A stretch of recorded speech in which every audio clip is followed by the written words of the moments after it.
సత్యధనం పచ్చదనం ప్రభుత్వం చేపట్టినటువంటి కార్యక్రమానికి ముఖ్య అతిథిగా వచ్చినటువంటి మన చైర్పర్సన్ మేడం జ్యోతి మేడం గారికి, అదేవిధంగా ఈ కార్యక్రమాన్ని నిన్న మాకు వీడియో కాన్ఫరెన్స్ దాంట్లో అదేంటిది వివిధ కార్యక్రమాలు మనకు కార్యక్రమాల షెడ్యూల్ ఇచ్చిన తర్వాత ఇమ్మీడియట్గా నేను ఏఓ గారికి చెప్పడంతోనే ఏఓ గారు మీ అందరికీ సమాచారం ఇచ్చినందున మీరందరూ దాదాపు భారీ ఎత్తున వచ్చినటువంటి మహిళా ఆర్పీలు మరియు ఎస్హెచ్జి గ్రూప్ మెంబర్స్కి, డిఈ గారికి, మా ఉద్యోగులందరికీ కూడా నమస్కారం అండి.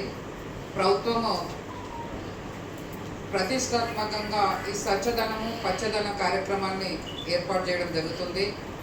దీంట్లో ఒక్కొక్కరు 5వ తారీఖు నుండి 9వ తారీఖు వరకు ఏ పనులు చేయాలి, వాళ్ళని ఏ విధంగా ఉంచాలి, ఇప్పుడు మన ముందున్నటువంటి డెంగ్యూ జ్వరాలు ప్లస్ ఈ కుక్కల బెరద నుండి మన ఇంట్లో వెలువడుతున్నటువంటి చెత్తా చెదారాన్ని, మన పరిసరాలని ఏ విధంగా పరిశుభ్రంగా ఉంచుకుంటే మనము ఆరోగ్యంగా ఉంటామనే దాని మీద ఈ ప్రోగ్రాము చేయడం జరిగింది. ప్రజల్లో ముఖ్యంగా అవేర్నెస్ను, వాళ్ళలో అసలు ఏది మంచి ఏది చెడు అనే దాన్ని అవేర్నెస్ కల్పించేది ఎవరంటే రిసోర్స్ పర్సన్స్. మీరే ప్రజల్లో అవేర్నెస్ తీసుకొచ్చి వాళ్ళ నుండి మంచి పరిసరాలను పరిశుభ్రంగా ఉంచడం కోసం మీరే క్రమ క్రియ కాబట్టి మిమ్మల్ని ముందుగా మీరు తయారు కావాలి. దానికి సన్నద్ధతలు కావాలి. అక్కడ వార్డ్ ఆఫీసర్, ఆ జవాన్, ఆ శానిటరీ ఇన్స్పెక్టర్ మరియు ఎలక్ట్రీషియన్, లైన్మెన్ వీళ్ళందరూ కూడా మీకు కోఆర్డినేషన్ చేస్తారు. ఒక టీమ్గా ఏర్పడి ఆ వార్డులో ఎక్కడైతే చెత్త చెదారం ఉందో, ఎక్కడైతే మనకు ఇబ్బందికరంగా ప్రజలు ఇబ్బంది పడుతున్నారో ఆ పాయింట్లను గుర్తించి మాకు వాహనాల ద్వారా వాటన్నిటిని కూడా ఆ జనవాసాలకు దూరంగా ఏదైతే మన డంపింగ్ యార్డ్ ఉందో డంపింగ్ యార్డ్ తరలిస్తామో అక్కడ క్లీన్గా అవుతుంది, బాగా అవుతుంది. అది మీరు గుర్తించండి. రెండవది, ప్రజల్లో మెయిన్గా ఇంటికాడ మనం చూస్తున్నాము. మొన్న మేము కూడా విజిట్ చేసినప్పుడు, ఒక వార్డులో విజిట్ చేసినప్పుడు ప్రజలు ఏం చేస్తున్నారంటే తన ఇంట్లో వెలువడినటువంటి ఒక అన్నము కూరలు ఏం చేస్తున్నారు, డ్రైనేజ్లో పడేస్తున్నారు. ఆ డ్రైనేజ్లో పడేస్తే ఆ డ్రైనేజ్ ఏమవుతుందంటే పందులు అవి వచ్చి దాన్ని ఏం చేస్తున్నాయి, ఇటు అటు అనడం వల్ల అక్కడ మురికి లెక్క తయారవుతుంది. ఆ మురికికి దోమలు, ఇతర ఈగలు, దోమలు అన్నీ కూడా మన వల్ల అవి కాబట్టి మీకు చెప్తున్నాను, ప్రతి ఒక్కటి దేనివల్ల రోగాలు వస్తాయి, దేనివల్ల మంచి జరుగుతుంది, దేనివల్ల చెడు జరుగుతుంది అనేది మీరు మాత్రమే అవేర్నెస్ ఇవ్వాలి పబ్లిక్కి. పబ్లిక్ రిప్రజెంటేషన్ మీరు మాత్రమే. మాకంటే బిఫోర్ మీరు వస్తారు, దాని తర్వాత మేము వస్తాం.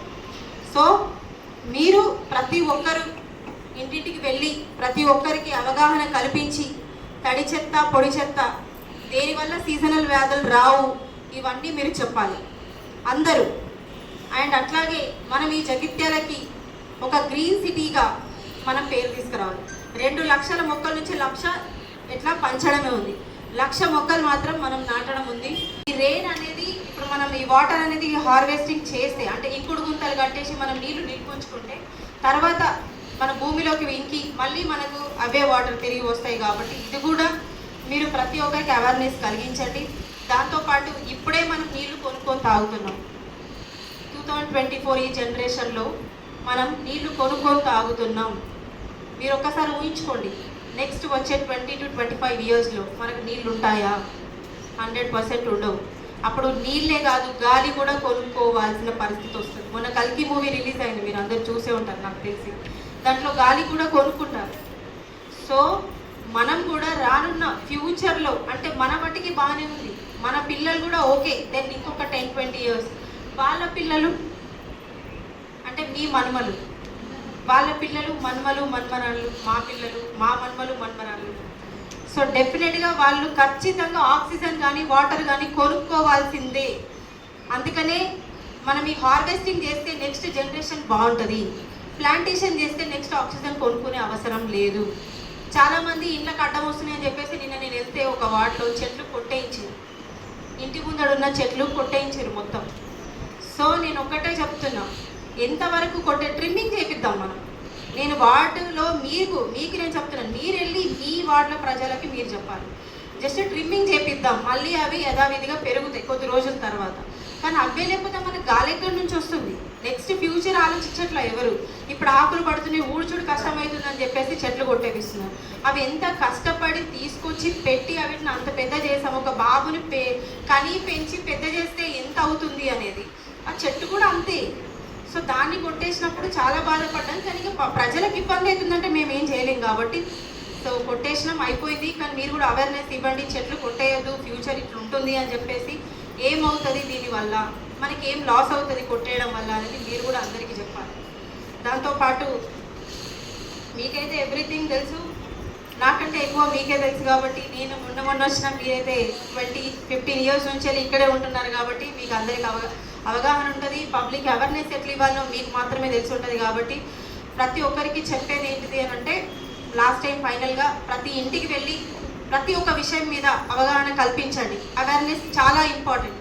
పబ్లిక్ పనులు చేస్తే మానరు అంటే ఇది అర్థం చేసుకోరు. అవేర్నెస్తో చాలామంది ఒక క్లాస్ పెట్టేసి అవేర్నెస్ ఇచ్చి మనం ఏదో చెప్పుతుంటే వాళ్ళు మారుతారు చాలామంది. సో మీరు ఇంటింటికి వెళ్ళి మీరెంత రిలేషన్ ఉన్నదో వదిన అక్క అని చెప్పేసి మీరు ఎట్లా వెళ్ళి రెగ్యులర్గా మాట్లాడతారో అట్లనే వెళ్ళి మీరు ఇంటింటికి అవేర్నెస్ కంపల్సరీ ఇవ్వాలి. ప్రతి ఒక్క విషయం మీద, చెత్త విషయం మీద, శానిటేషన్ సిబ్బందికి కూడా మేము చెప్పేస్తాం. కమిషనర్ గారు కానీ మేము కానీ చెప్పేస్తాము. ఏమని వాళ్ళని చెప్పేసినాం మేము, ఆర్టీస్ వెళ్ళి చెప్తారు తడి చెత్త పొడి చెత్త చేయమని. మీరు కూడా అట్లా అయితేనే తీసుకోమని చెప్తాం. ఓకే, అట్లా అయితేనే మీరు తీసుకోవాలి. అంతా కల్పించేస్తే మీరు ఆ ఇంటికి చెత్త తీసుకోవద్దు, వేరు చేసి ఇస్తేనే తీసుకోవాలి. రైట్? హ్యాపీ మీరందరూ? ఓకే. శానిటేషన్ లేబర్కి మేము చెప్పేస్తాము, వాళ్ళు కూడా ఇదే పని చేస్తారు. ఒక 1 డేలో స్టార్ట్ అయిపోతుంది ఇది. మీరు ఎప్పుడు అవగాహన కల్పిస్తారో చెప్పండి, దాని నెక్స్ట్ నుంచి మా శానిటేషన్ లేబర్కి మేము ఇది చెప్పేస్తాం. ఓకేనా? Thank you.